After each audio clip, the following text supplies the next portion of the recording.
What's up, everyone? It's Daniel with VintageMagic.com. I just wanted to give you guys a different perspective of a video today with a new look. What do you guys think? These are my card counting glasses for the blackjack table or GP Las Vegas. When I'm not selling Magic the Gathering old school cards, I will be at the blackjack table. So for those of you who want to join me, help me out and try to win some money, let's do it. But really, guys, the reason why I'm wearing the sunglasses is because the sun is in my eyes. The lighting is pretty good on this side of the room, but I just don't want to be blinded. So today's video is actually an Ask Daniel video. I had a gentleman email me from, I think he's from like Italy or France, one of those countries in Europe, and he wanted to ask me a question that's actually very interesting. It's kind of related to the buying side when you purchase something, but I'll read the details of the question. So this question was from Stefan Hansel. I'm probably killing that last name. H-A-I-N-Z-L. Must be Swedish, Switzerland, I don't know. Okay, so I probably killed it. All right, so I think it's probably Australia because, or not Australia, Austria. That looks right based on the email. All right, guys, so here is the question. He said he really likes the YouTube channel. Thanks again, Stefan, for watching. So his question is, he wants to purchase a card from the Magic Cart EN market. It's like the European Magic Exchange version. It's not eBay, but it's another website, and that's a .com website. And he wanted to purchase an EX Plus condition Juzam de Jin, and the price was fair. He looked at the seller, and he has quite a bit of reputation, a good reputation, but he was concerned because it's hard to trust people online. His question is, do you trust people from just scans via email? I don't know what to do about this. Could you maybe look at the scans I got? Sorry for bothering you. I want to get a second opinion. All right, Stefan, so great question. It actually leads to a very bigger question. So while the question is very simple, I think the answer is going to be a lot longer than you think. So a couple things, guys. Number one, if you purchase online and use your credit card, you are protected by your credit card 100% for fraud. Remember that. So if you use PayPal, do not use PayPal Gift. Use credit card only. Regular PayPal, and you should be good to go from that end. The question was, do you just trust items to purchase from a scan? Here is the problem with scans. The thing with scans is, number one, they could be ripped off and used by from another seller. So if you go to our website, VintageMagic.com, or go to our eBay store, stores.ebay.com/VintageMagicTheGathering, you'll notice that we use this yellow manila folder color on the background, and it's our distinctive color we've been using for, I don't know, years. And while anybody can copy that, at least you know that, hey, that will always be our scan. We're not using a different color like other websites. That is our color, and we stand by that color. Another thing to keep in mind is that by people taking other people's scans, you'll never really know who owns the card unless it's graded or authenticated. So if it's graded or authenticated, the serial number that's given will be a distinct number. It's for PSA and Beckett. So you can research on eBay and other websites if it's a scam being ripped off. Now, in the case of condition, and this guy is obviously worried about, Stefan's worried about condition and also authentication. To answer your question, no. It's very difficult to know for sure if the card is indeed perfectly real based on just a scan. There's a level of trust you have to have when you do online shopping. And that's why I mentioned before that you're going to have to do a little research on the seller, and it sounds like this particular seller has great feedback.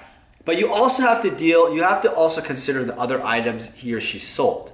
Look at the other items. Are they descriptive? Number one. Number two, do they offer returns? Number three, do they have great feedback? Number four, how are the shipping methods? Is it with tracking? Is it with FedEx? Is it a quality shipping method, not just by the little postal service?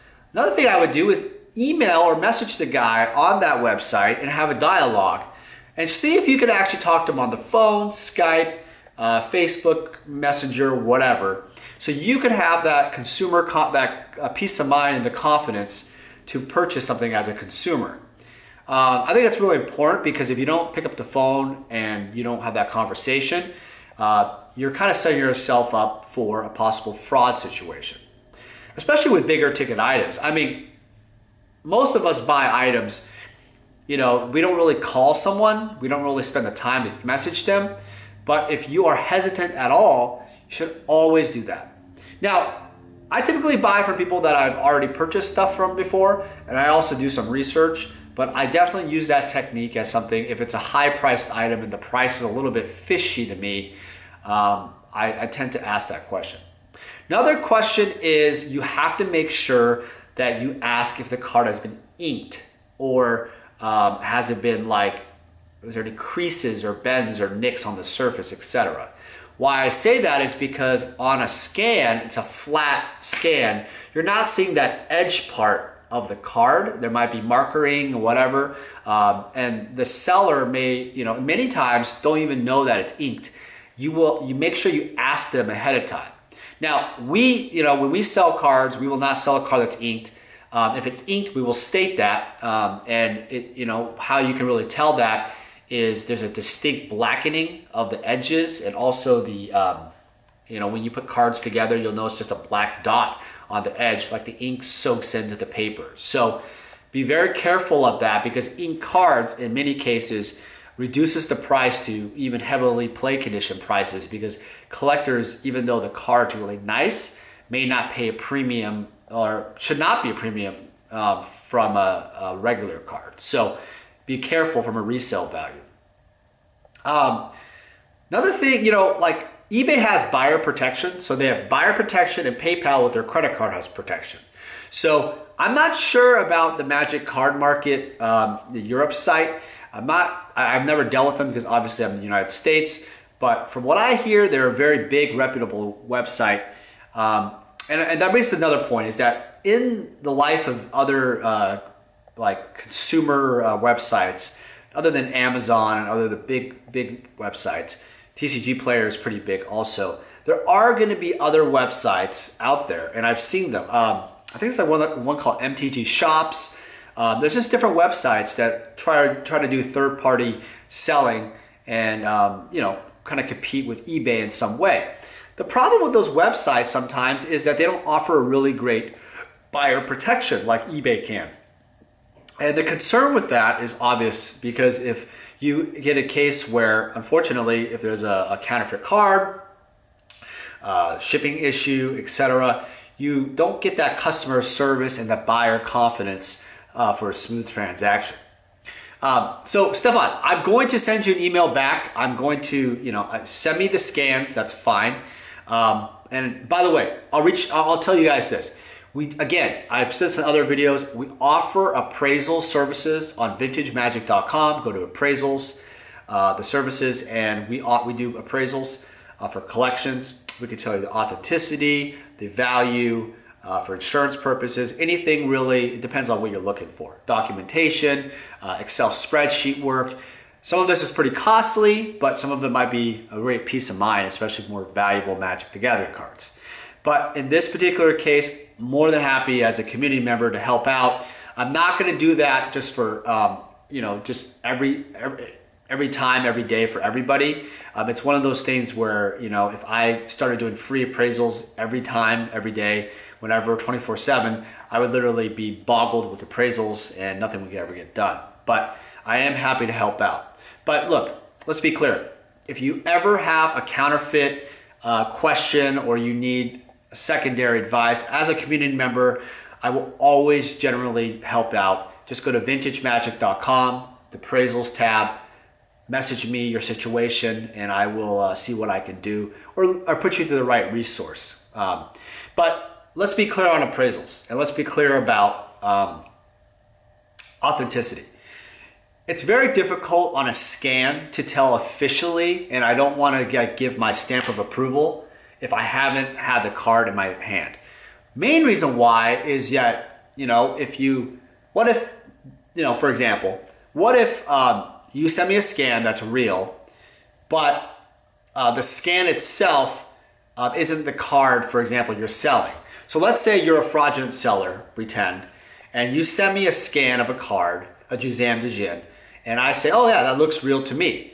Then you put online, or you put on your website, or your eBay auction, whatever. Hey, I talked to Daniel with vintagemagic.com. He said that the scan looks good. It's real, right? But here's the problem with that. The problem is I never received the card. You could easily switch the card and use my recommendation against me, and then we would cause a big problem. So I always put the caveat that it doesn't matter from what I say from the scan, I need to see the card in person.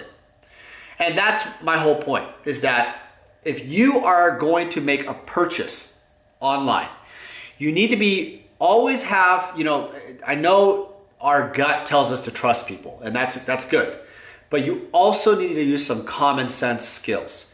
You need to make sure that the people you're buying from and the persons you're buying from are legit. They actually have a reputation of selling these cards.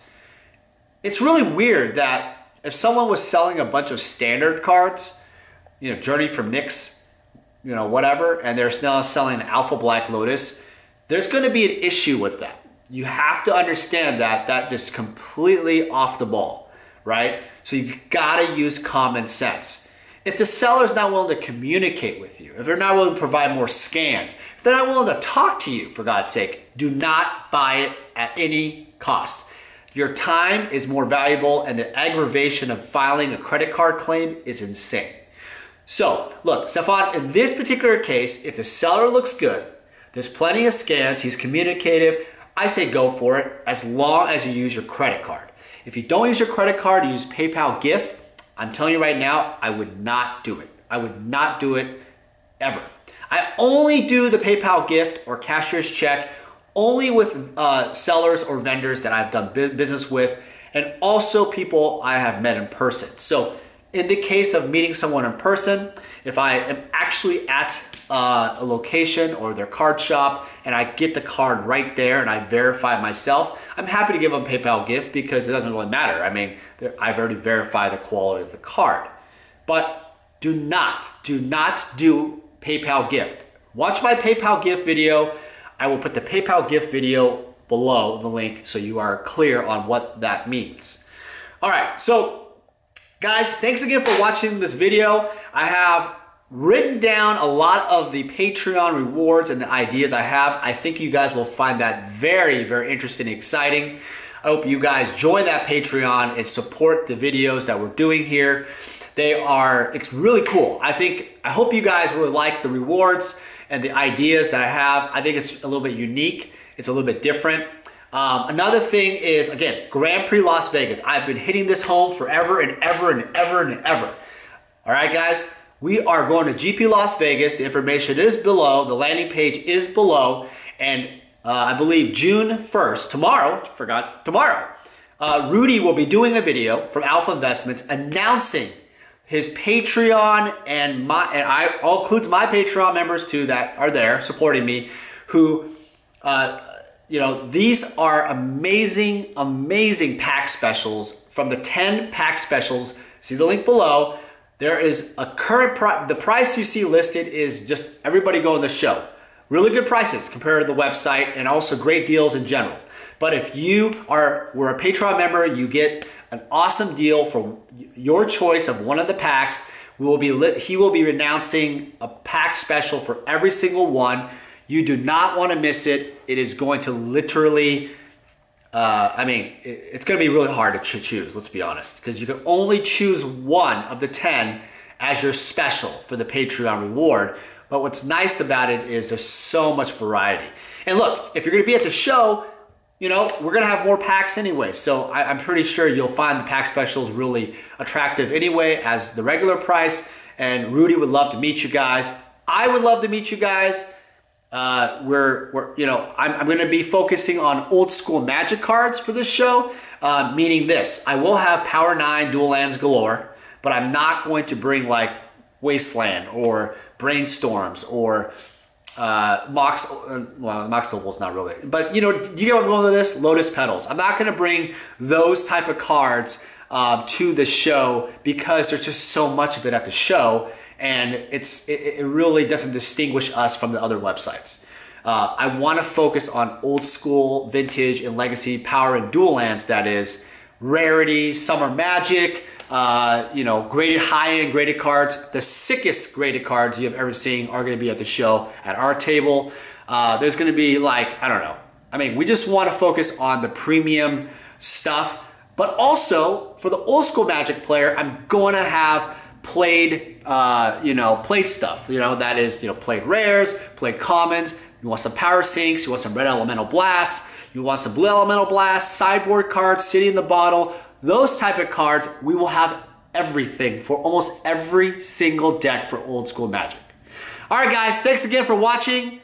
Again, it's Daniel, vintagemagic.com, and we will see you tomorrow for the Patreon reward video. Take care.